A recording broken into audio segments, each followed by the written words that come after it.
Jess here, and welcome to my channel, and welcome to the last vlog of 2023. It is so crazy that we're 5 days from the end of the year. I've had an extremely good reading year. I've read like 430 books, and that's just so very many books. I've had some that I really, really loved, and some that I didn't love quite as much. I feel like I DNF'd more than I usually do this year, which is definitely a good thing. I think I could be more proactive about that. I'm hoping that in 2024, I continue with that mojo and continue to DNF books that aren't working for me. If they feel like MMAX are going to get a 3-star, I should probably just let them go, as I just don't think I'm going to be invested enough to keep going. And honestly, it is rare that one of those books ends up surprising me. So we'll see how that goes. My plans for the last 5 days are extremely ambitious. So I filmed that sucker today, and I have put a punishment on the board. However, there was a reason for that, as, let me see, I still need to read this. And I just don't see me completing that. And I didn't want to put the pressure on myself to have to complete it, because if I had pulled the reward, I'd have had to complete it. But my goal for the next 5 days is to work on that, and then to also try and read these along with the Postbox at the North Pole, because that is my last book for my Reindeer Readathon TBR. I've bit off way more than I can chew. Like, way more than I can chew. But I'm going to try. I'm going to see how much of this giant stack I can work my way through. Let me hold it up for you. What do you think? You think I'm reading all of this in 5 days? I don't.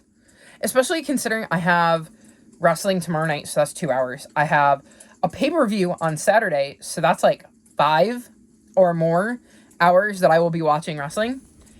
And then I still have to edit an 1.5-hour TBR video and upload it.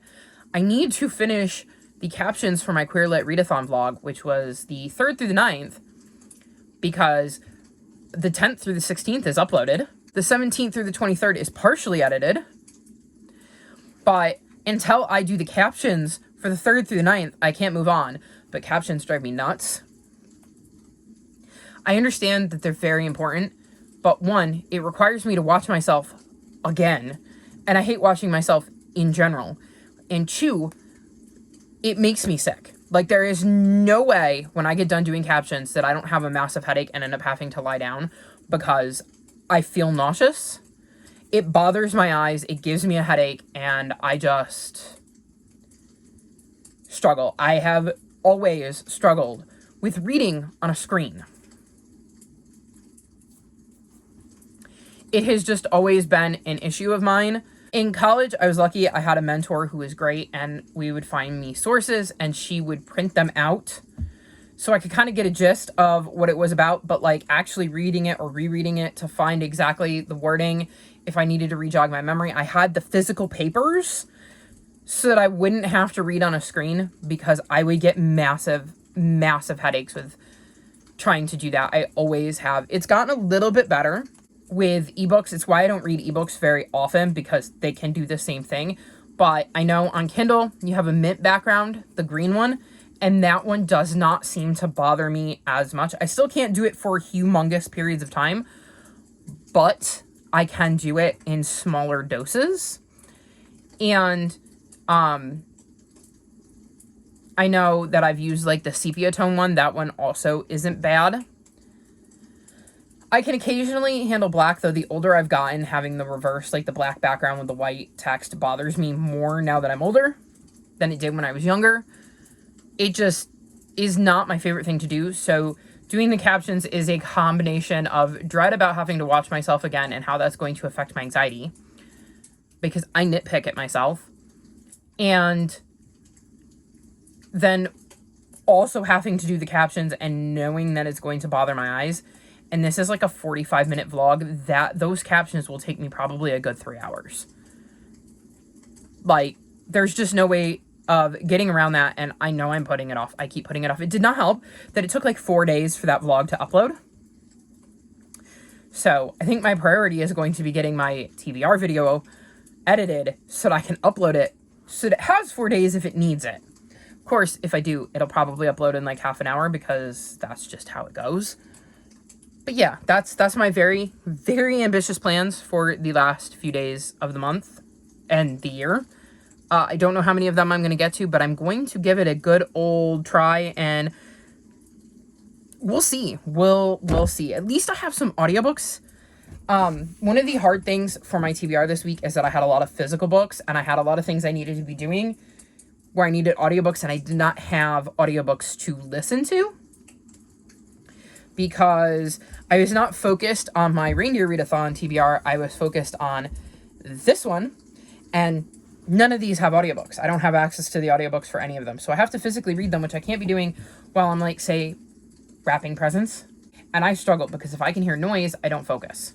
So we also had the TV loud because of football. So there was no physical reading because I can't drown the TV out as well when I'm physically reading because there's no audio to help combat that and help me focus. So yeah, I don't believe I have an audiobook for this one, but I know I have one for this one, and I'm pretty sure I have one for this one. So I feel like it might be doable because this audiobook is going to take me a few days. So if I'm listening to this one, I need audio, and the rest of the time I'm working on this stack, I might just get it done. It helps that, like, this is going to take me, no time at all. I don't know how long this one's going to take me. I've never read one like this before. These are both middle grades, so even though this one is chunky, it should read fast. And then these are both cozy mysteries, so they might not take as long as you would think they would take based on their size. So, I don't know. We're going to see. We're going to give it a try. Fingers crossed I managed to get it done, and I will check back in with you in a couple of days to give you an update and tell you how I think I'm doing.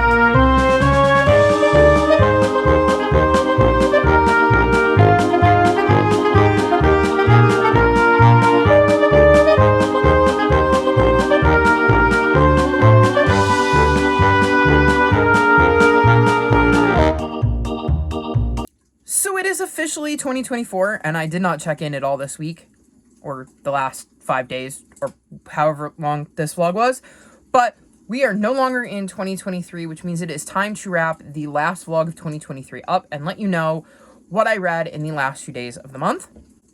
I did not finish my TBR, so that punishment will be staying. I also didn't manage to finish my Reindeer Readathon TBR. I did everything but the final prompt. I just ran out of time today, and there was just no way it was happening. So I decided to not start it and push it off to next year because it is like a Christmassy romance, so I'll just try again next December. However, I did manage to finish 5 books, and I'm going to run you through them. First is The Sky Unicorn by Paula Harrison. This is a, very early children's chapter book. There's big print, and there's drawings. And I gave this 4 stars. This is the second book in this series, and it is about, so far, 2 girls, one in the first book and one in the second, who end up helping a magical creature of some kind because the rulers of the land where these girls live and these creatures live has decided that all magical creatures must be wiped out, and these girls are helping them escape and trying to keep them safe. I think this is a very, very cute little children's early middle grade maybe chapter book series, and I just think the idea is so cute. It's something that really would have clicked with me as a kid. It is one I have gifted to some of the little ones in my life. I will probably continue to gift this series to the little ones in my life as I find them really, really cute and interesting. They're obviously really quick reads. very easy for somebody at my reading level, but I really enjoy the series. And sometimes you need a break and you need to read something that is light and fluffy and easy to read and is a quick read, especially if you're slumping. This could be a great series if I was slumping, to feel like I accomplished something without a lot of work on my part in a series that I know I'm going to enjoy based on the first two reads. So was very happy to continue on with this in December. And if you have a little one in your life and this is the type of book they would like, I would highly recommend this series. Then I read Whispers Beyond the Veil, and I gave this 4.5 stars. This follows Ruby, and we're set in 1898. And Ruby is working with her father at like a traveling circus or something along those lines. He's a snake oil salesman. And one of his schemes goes wrong and somebody ends up dead. And so she and her father go her separate ways, and she ends up at her aunt's house in Maine. What she doesn't know is that her aunt's hotel caters to people who believe in otherworldly things. So you have a medium who's going to show up, and you have a numerologist, I believe, and somebody who can read objects. Like if they hold them, they can tell you stuff about the objects. And she finds out that this hotel has a bunch of people that are going to be coming to meet with these people who have these unique abilities. And her aunt certainly thinks that Ruby has this unique ability as well. And unfortunately, a private investigator who checks into people like this to see whether they're frauds or not shows up at the hotel. Ruby is obviously worried about him, considering that she doesn't believe she has a real gift. And when he ends up dead, Ruby is very nervous because now the police's attention is focused on the hotel, and that could be dangerous for her, given what happened with her father and the accidental death. So I really enjoyed this. I loved the paranormal, fantastical element of this, with people having gifts and some of them obviously not being truthful about it, but others of them seeming to really actually be able to contact the other side or see signs in places that you wouldn't expect. I really liked Ruby as our main character as she tried to deal with the turmoil she was feeling because she felt like she was lying to her aunt. Even though it certainly seemed like she was on the right track and maybe her aunt wasn't as wrong as she thought she was. I'm very curious to see what's going on with her dad and them going their separate ways and the death that happened will affect her future. I'm a little bummed because there only seems to be 2 books in this series, and the last one I believe came out in 2019, so I'm worried that I'm going to read that one and be unsatisfied because we're going to get to that one and it's going to leave me with questions and I'm going to want more. Another thing I really liked was how Ruby kind of went about trying to solve the mystery of how the private investigator ended up dead. We also got some POV from a local cop who is investigating, and he is quite the interesting character, given certain things that have happened to him that are revealed throughout the course of this book. So I'm very curious to see how things go with that. And this was just such an intriguing start to a series, and it had a lot of elements I liked with the mystery aspect and the fantastical aspect and the historical aspect. And I got really attached to the characters very quickly. So I definitely plan to get to book 2 sooner rather than later in 2024. Then I finished The Bone Shard War, and I'm giving this 3.75 stars. So this is the 3rd and final book in the Drowning Empire. So I can say that in the last few days of 2023, I finished another series, which is fantastic. This follows multiple POVs, and they live in a world where people can harness magic by taking little shards of bone from people. Unfortunately, this draws on their energy, and it used to be very important because bone shard creatures, I believe, had the ability to protect them from a certain kind of magic, but that magic and those users got wiped out, so it was kind of unnecessary, but the Emperor continued to use them. So we're seeing a bunch of different POVs, from the Emperor's daughter to a governor's daughter to the governor's daughter's girlfriend, who are dealing with living in this empire, in this world where people's bone shards are still being taken, despite the fact that the threat that they were used to protect against no longer exists. And I've really enjoyed this series as a whole. I might have enjoyed this one a little bit more had I read it a little bit closer to book 2, but I'm not sure because there was a time jump and I don't know how I feel about the time jump, and I think that brought down my enjoyment a little. I will say I really liked the way it ended and I waffled between 3.75 and 4. So, like, this is probably as close to a 4-star as you can get without it actually being a 4-star. Keep that in mind if this is a series you're in the midst of and you haven't gotten to this book yet, that, like, it was this close to being a 4-star. I had characters I was more attached to than others. It was still interesting to see how everybody's story wrapped up, and I'm very happy to have checked a series off of my series to finish list at the very end of the year. Then I read The Pomeranian Always Barks Twice, and I gave this 3 stars. I feel like I've read this before. There were parts that seemed very familiar, so I'm not sure. But we're following this woman named Liz, and she owns a, like, pet rescue where she helps unwanted or unloved pets with special needs, things like that, to find their forever homes. And her son helps out, and she and her son go to this old man's house to take his dog, because he's surrendering his dog to them, as he's going to be going into, like, a care facility, and he won't be able to bring the dog with him. However, once she gets there, there's a woman named Courtney there who also does similar work but has her own business, and a fight ensues over the dog. Even though the owner called Liz, with Courtney being there, it becomes a fight, and they end up leaving. Her son, smitten by the cute girl in a bikini next door, hangs behind to visit with the neighbor, whereas Liz goes and talks to Courtney and tries to work things out and figure out between the two of them who's going to take the dog. When she goes back to see if she can convince the owner to give the dog up, there are police everywhere. The old man has been murdered, and her son is arrested, as he is the number one suspect because somebody saw him leaving the building wearing his work shirt, which has his name on the back, and that shirt now has blood on it.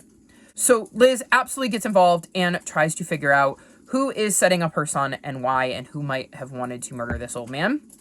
I thought this was all right. I probably will put it on my series to continue list because I'm willing to see if book 2 gets any better, because there are definitely aspects I liked. I like the idea that she rescues, like in this case, an older dog that an older gentleman had to give up, and he didn't want to give the dog up. He really, really loved the dog, but he knew it was what was best for the dog. She currently has a cat that does not have the use of its back legs and has, like, a little wheelchair. He's actually in the picture there. I don't know if you can see him. He's on the cover. Actually, I think it's a her. And her name is Wheels, and I really like the aspect of having a cat with a disability as an important part of the story, because Wheels is a part of their family, so we do definitely see a lot of her. So I'm curious. I also like a lot of the family dynamics. She's got a daughter who is younger than her son, and her daughter definitely gets involved in the investigation.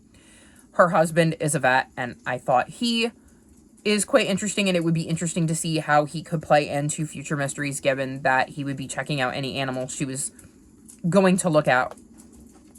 So I am at the moment thinking it's going to go in my TBR jar, and if I pull it out, I will continue on. But it's not a series that I'm, like, chomping at the bit. And like I said, it seemed kind of familiar, so I'm wondering if I read it when it came out.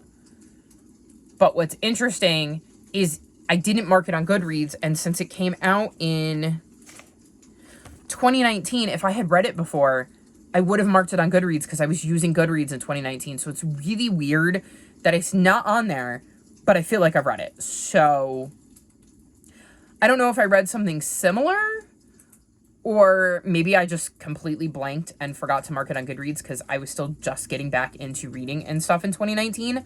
So I don't know, but it was an all right start to the series, I guess. We'll see where it goes and if I ever actually get to it, because I feel like I'm never going to get to the bottom of that TBR jar. And then the last book I finished in 2023 was Ballet Shoes, and I gave this 1.75 stars. So not the best book to finish on. This follows 3 orphans named Pauline, Petrova, and Posey. And they're adopted by this eccentric old man who they refer to as Gum because he is their guardian's great uncle Matthew, so Gum. And their guardian is his niece. And he is somebody who likes to go look for fossils. And he ends up finding each of the girls on one of his fossils hunts when they're babies and ends up adopting them, but leaves them with his niece. and goes on another fossil hunt. And then after he gets Posey, who's the youngest, he goes on like a 5-year fossil hunt and just leaves them with Sylvia, and we kind of just watch them grow up and trying to deal with the pitfalls of being kids at that time. They end up enrolled in a dance academy where we see that Posey is really into dancing. Pauline is really into acting, and we learn very quickly that Petrova could really care about any of that. She just wants to be into like aeroplanes and motor cars. And that's essentially the whole story, is watching them kind of find the things they love to do in life while dealing with the pitfalls of the life that they're living because Gum has disappeared and does not come back. And they have to figure out the money situation and how to survive and overcome some of the obstacles that come with that. I was bored. I was very, very bored. If I hadn't been reading this for the Reindeer Readathon and I hadn't wanted the points, I would have DNF'd it. So there's that. I kept hoping there would be like slight glimpses of, oh, this is getting it. Nope, it's not getting interesting. I kept hoping something would come from this, and it didn't. I did like that all 3 girls were very, very different, but that they had a very strong bond. But I didn't necessarily feel super attached to really any of the girls necessarily. And I know this is a series, but this is definitely not a series I'm going to continue. So kind of a bummer there that I ended with a book that was not one of my favorites, but I did finish most of my Reindeer Readathon TBR, so I'm pretty happy with that because 3 of the books I mentioned were on that TBR. The last update I have for 2023 is that I started Tales of Ancient Egypt. I ended up putting this down because I wanted to finish my Reindeer Readathon TBR and realized I had an actual shot at that, unlike my Phase 10 TBR. This was on my Phase 10 TBR, and I'm on page 26, so I've only just started this. I don't really have many thoughts on it yet. So far, I've read, I believe, 1 story. I think that's chapter 2. Let me see. Oh, no, I've read 2 whole stories. So 2 stories, and, I mean, it's about Egyptian gods. So far, it's fine. They aren't stories that I didn't already know, so there was nothing really surprising in there yet. So I'm curious to see if I come across a story that actually has content that teaches me something new about ancient Egypt and their myths. So there you have it. That is my 2023. I believe my final total was 441 books. That's a lot of books in 1 year, and I believe it's pretty consistent, though, across the board with what I've read. We're going to see if I can do it all again in 2024. I'm very, very excited to dive in to the new year and see what the new year brings for reads. I've got my goals video out. If you haven't seen it, I'll link it in the cards above. I'm very excited about my goals. Mainly, it's focusing on series and trying to plan my TBRs a little bit better so I don't get overwhelmed. The big one would be wanting to start a book club, so I'm going to mention here that if you have any ideas for what you would like to see me do in that, let me know in the comments section below, because I'm trying to figure out if I do one, if there's an interest for it, and if so, what kind. So, comments would be appreciated. I'm always looking for ideas for that. But yeah, that's the end of 2023. I would love to know, what was your most surprising read of 2023? That could be good or bad. I will tell you mine was Delilah Green Doesn't Care, because it is a romance and I did not expect to love it as much as I did. It is on the spicier side, so it definitely wasn't one I thought was going to click with me. I went into it knowing it was on the spicier side, so I really, really was not expecting to love it, and I did, and the only reason it didn't get 5 stars was because of the spice scenes.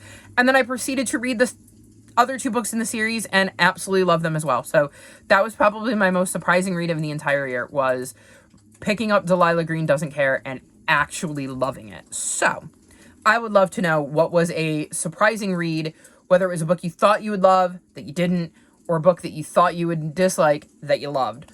Let me know in the comments section below. All of my social media is linked in the description below if you'd like to come chat with me. If you've made it this far in the video, leave me like the party popper emojis to celebrate the new year. Like this video and subscribe to my channel, and I'll talk to you next time. Bye!